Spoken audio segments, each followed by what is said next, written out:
यह घटना तब की है जब मैं 7 साल का था। मेरे माता पिता को शहर से बाहर जाना था, इसलिए मेरी देखभाल के लिए बेला को बुलाया। बेला हमारे परिवार की अच्छी दोस्त थी और पहले भी कई बार मेरी देखभाल कर चुकी थी। उसके पिता मेरे पिता के अच्छे मित्र थे। मुझे बेला बहुत पसंद थी।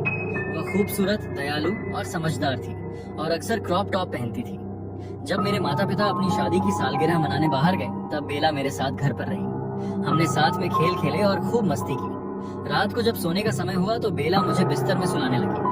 तभी हमें बाहर से कोई आवाज सुनाई दी। फिर ऐसा लगा जैसे कोई घर के अंदर आ गया हो।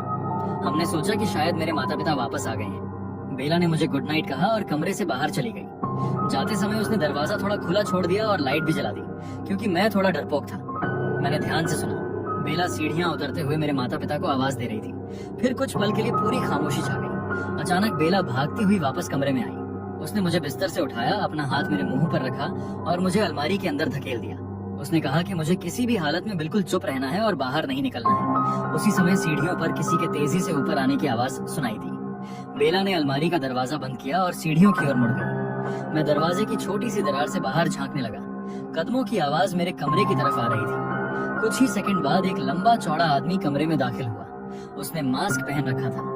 उसकी उम्र लगभग 35 साल लग रही थी और उसका शरीर बेहद ताकतवर था। उसने बेला को देखते हुए कहा, हेलो स्वीटी, मुझे उम्मीद नहीं थी कि यहाँ कोई होगा।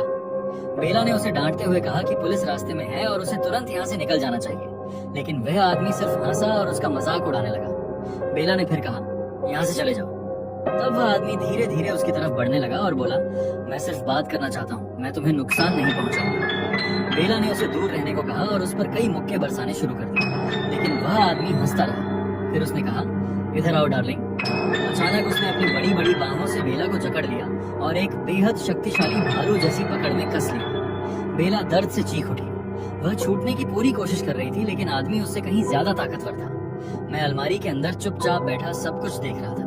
मुझे समझ नहीं आ रहा था कि मैं क्या करूं। बेला को सांस लेने में परेशानी हो रही थी। वह दर्द से तड़प रही थी। आदमी उसका मजाक उड़ाते हुए कह रहा था कि वह कितनी सुंदर है।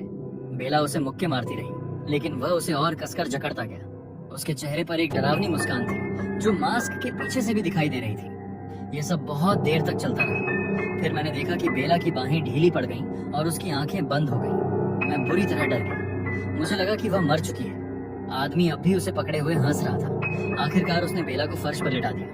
बेला बेहोश थी। वह उसकी ओर देखता रहा और उसके पेट के पास झुक गया। वह अपने आप से कुछ बड़बड़ाया। उसी समय दरवाजे पर जोरदार दस्तक हुई। साथ ही किसी की आवाज सुनाई दी, पुलिस, दरवाजा खोलिए। यह सुनते ही वह आदमी घबरा गया। वह कमरे से बाहर भागा और सीढ़ियां उतरकर घर से निकल गया। कुछ सेकंड बाद बेला ने धीरे धीरे अपनी आंखें खोली। मैं तुरंत अलमारी से बाहर निकला और उसका नाम पुकारते हुए उसे कसकर गले लगा लिया। हम दोनों नीचे गए और दरवाजा खोला। बाहर 2 पुलिस अधिकारी खड़े थे। बाद में पता चला कि हमारे पड़ोस में रहने वाली एक बुजुर्ग महिला देर रात तक जाग रही थी। उन्होंने उस आदमी को घर में घुसते देखा था। उन्होंने तुरंत पुलिस और मेरे माता पिता दोनों को फोन कर दिया था। कुछ देर बाद मेरे माता पिता और बेला के माता पिता भी घर पहुंच गए। हमने पुलिस को पूरी घटना बताई। बाद में उस आदमी को पकड़ लिया गया और गिरफ्तार कर लिया गया। वह एक चोर था जो घर में चोरी करने घुसा था। इस घटना के बाद बेला ने मानसिक आघात से उबरने के लिए थेरेपी शुरू की। उसने आत्मरक्षा के लिए बॉक्सिंग और जूडो की ट्रेनिंग भी लेना शुरू कर दी। समय के साथ वह पूरी तरह ठीक हो गई और पहले की तरह मेरी बेबी सिटर बनी रही। लेकिन मैं लंबे समय तक उस आदमी के बारे में सोचता रहा। मैं अक्सर यही सोचता था कि अगर उस रात बेला मुझे अलमारी में छिपाकर खुद मेरे सामने न खड़ी होती, तो पता नहीं वह आदमी मेरे साथ क्या करता।